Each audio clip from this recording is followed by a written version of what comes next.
Hey, welcome back. So we are going to get started on painting the tank. Part one of the video, we did all of the fiberglass work and getting the exterior repaired. Now we'll get this thing painted up and then get the top of the tank in this hatch here. We're gonna cut an opening through the top, and that'll be our entry point in. This one over here will be all the ventilation and components coming out for power and water and sewer. So let's get started.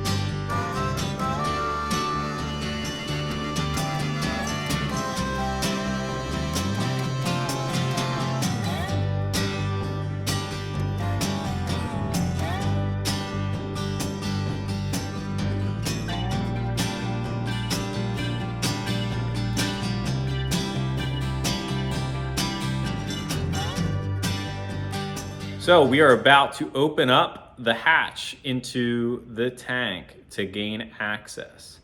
I'm going to be using a Sawzall with a demo blade to chop through the 2 layers and gain access.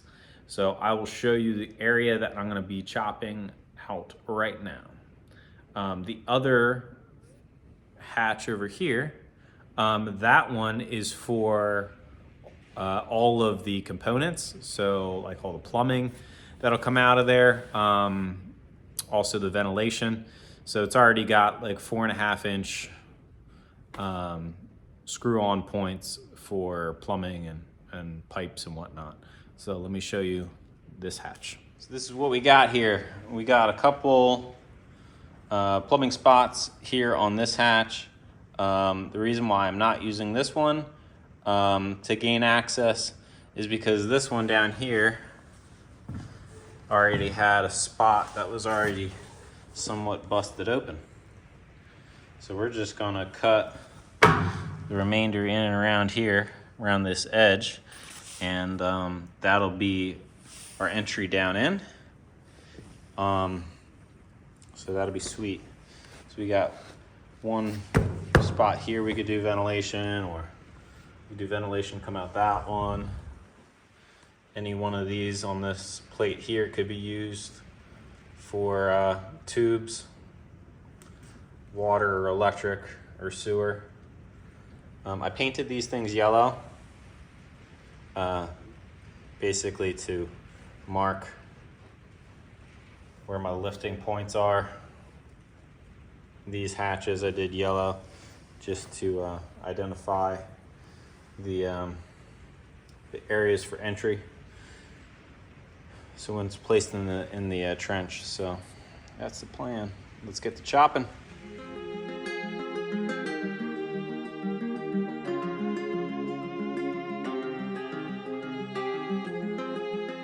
So this is some really tough stuff. I used a carbide blade on the Sawzall, and I didn't even put a dent in it. I only got like a 1/2 foot, if that, in the last half an hour. So I'm gonna change up what I'm gonna use to cut this thing.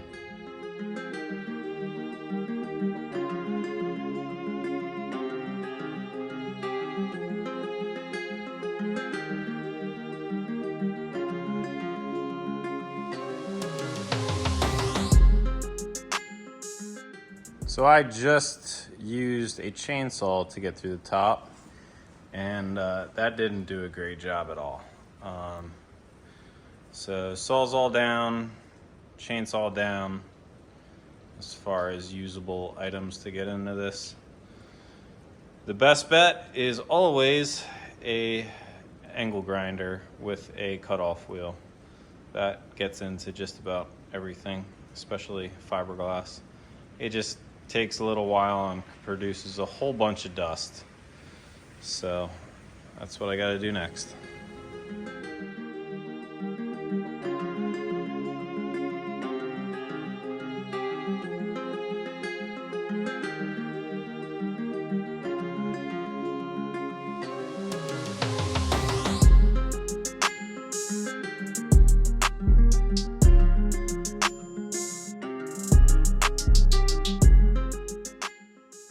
So after much anticipation, a few days of back and forth on cutting this thing, I finally breached down into this tank. And I was able to do that with a diamond blade, a Sawzall diamond blade, which I dropped the Sawzall down there. But I used everything on this. I used cutoff wheels. I used the big cutoff wheels. Hell, I even used the damn chainsaw on this thing to try to get in. And I also used demo blades. Demo blades didn't really do a good job. Metal blades didn't do a good job. I normally use the cutoff wheels like this that got in. And I used this size when I did the root cellar, cutting the door in on that, and that was fine.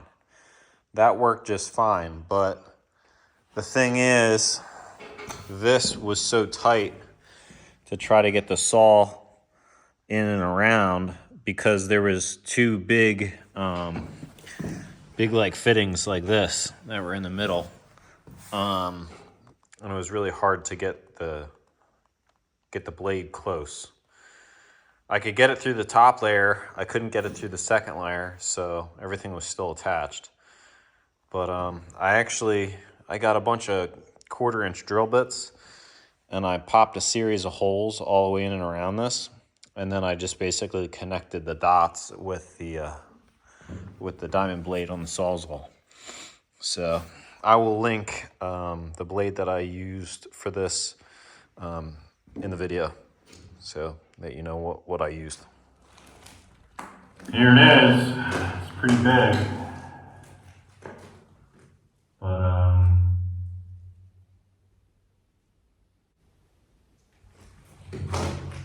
yeah, I have the mask on because it doesn't have any fresh air in here yet. And I want to get all this stuff cleaned up.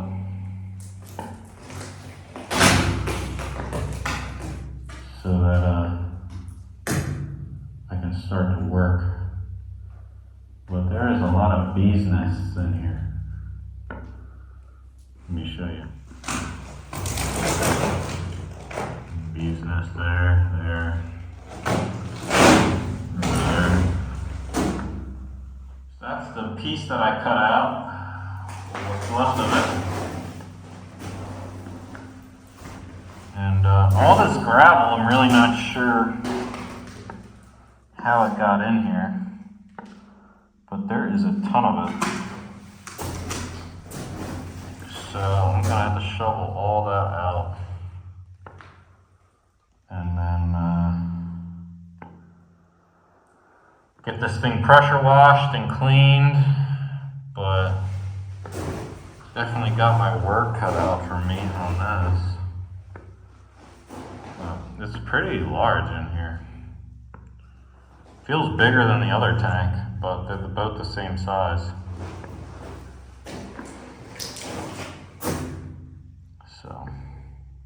So because there's so much gravel, I think I'm going to try to make a chute so I can send the gravel down the tube into the back of the Kubota, and then be able to use the dump bed and dump it in a spot out of the way, because there is a lot of gravel down there.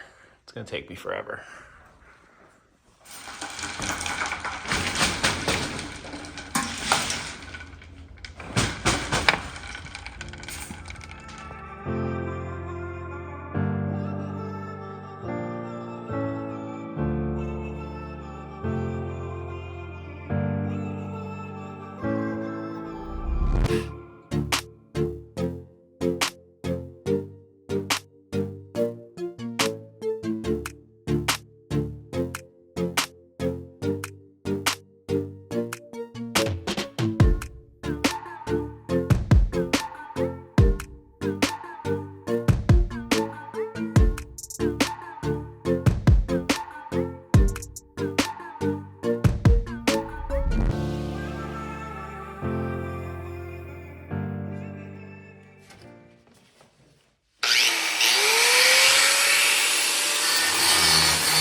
So I just got all the bolts cut. First time getting this thing lifted off. So I wanted to remove this so that we could get that fan, put it over this and get some good ventilation. And also wanted to have this all removed and fresh with a new gasket so that there's no leaking in the future. So this is the plate.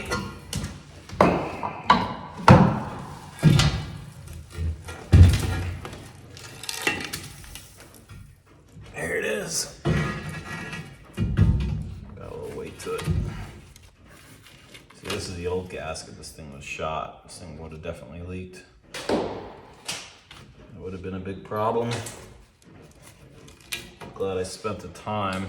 Took a couple hours to get all those bolts cut. Just because of the angle, but now that that's done, I'll get all this cleaned up and get the fan in place. That's the plan. So this is the fan I'm using. It's just a workshop fan, but it's a circle and it fits right over the other one. I got another one of these fans over there on the rack. But then I'm gonna set my light so that I can work through here. I used my little tripod and I had that upside down while I was doing some cleaning in there, just so I didn't get the camera all wet. Moving along. Tight squeeze here. But it's okay. Hank's a professional forklift operator. So what I'm doing is making a quick template of the inside of the tank. And I just kind of made this little jig up here in order for me to trace a perfect circle around this entire thing. I'll cut this out and then this will be my template in order to cut the bulkheads inside the tank, which will form out the bedroom, the living quarters, and the bathroom. So this is how I do it. I take the board, it's 91.5 inches across. I put a screw directly in the middle of 91.5, and then I use a marker and go around this whole thing with a screw holding the middle.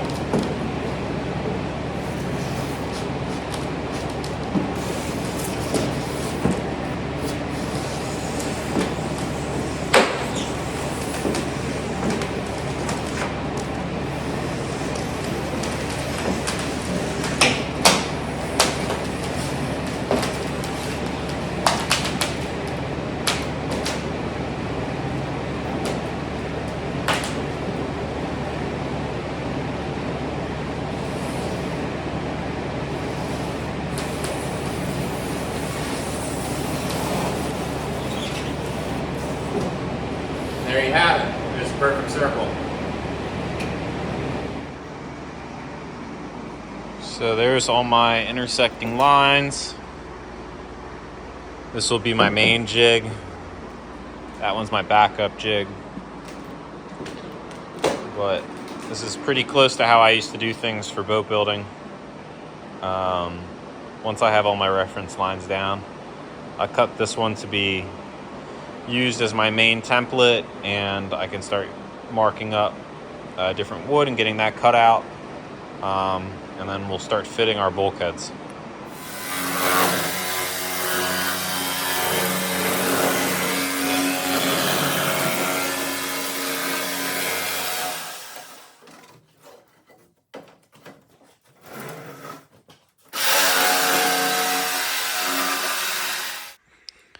So this is one of the bulkheads. This is actually going to be for the bedroom. So I got some lines plotted. This will be cut off. This is actually the entranceway in, so half of the entranceway. Did some little 45s on here so that it's a little bit more decorative when you go into there. But This is the bottom. This is where the floor is, the height of floor. So what we're going to do is we're going to cut some cedar 4x4s on this angle here. That'll be our angle for the 4x4s. And then this up here will leave so that this will couple up to the other side of the bulkhead, the mirror image piece, and then we'll brace them together. So it'll be a full bulkhead, not a partial. So this is the first bulkhead cut out.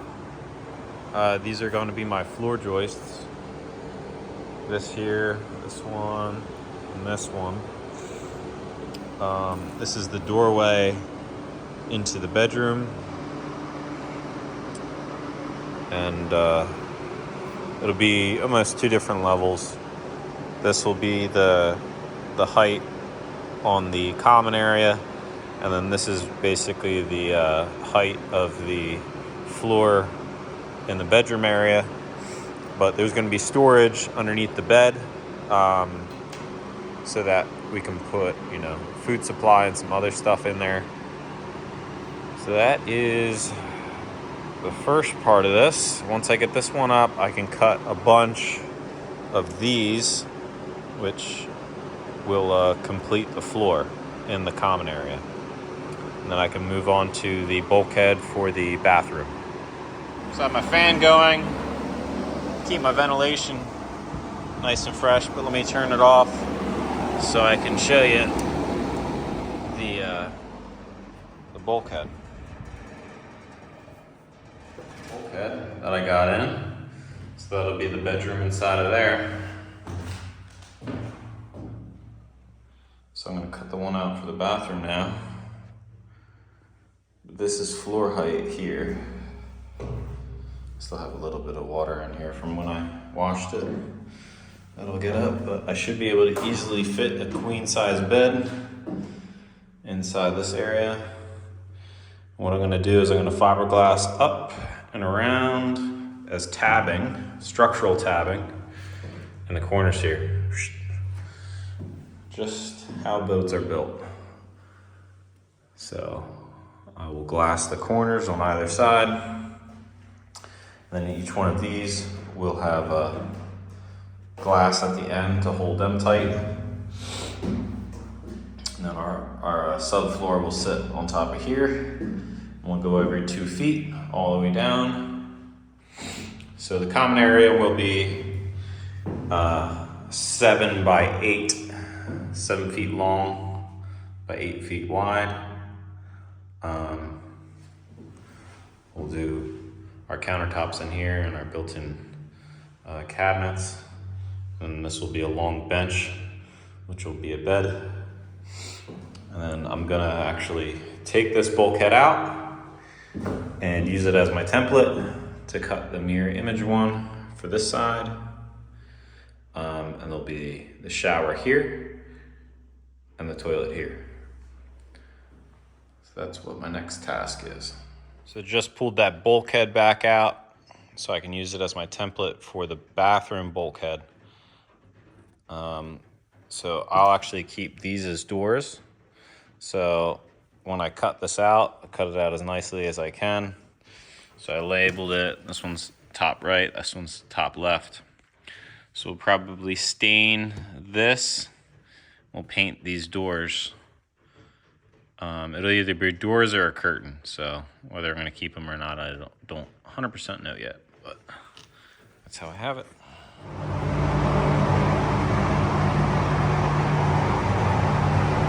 Getting our subfloor in and the bulkheads.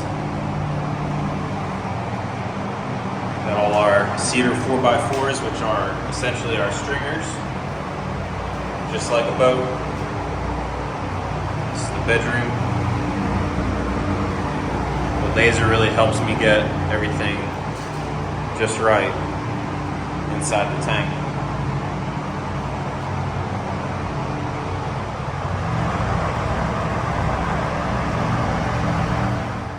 So far what we have done is we have our bulkheads in. So this is the bedroom bulkhead. That there is the bathroom bulkhead. So I can explain real quick.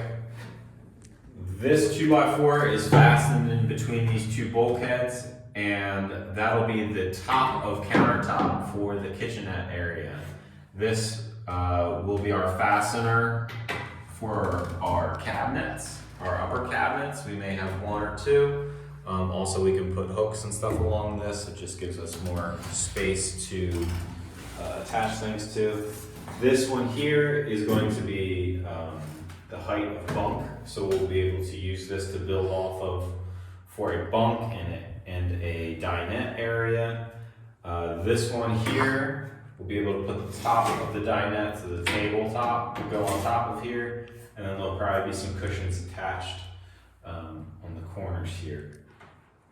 That is what we have in place so far. So everything that I wanted to build in here right now is things that are going to get fiberglassed and attached permanently to the tank. So that gives me a surface to build off of. Makes life much easier when you're trying to do some framing. So 3 of this video is going to be, well, not this video, but the next video will be getting the fiberglass work done, getting the painting done, and moving forward with more interior build out. I might be able to finish this project out in part 3, but we'll see.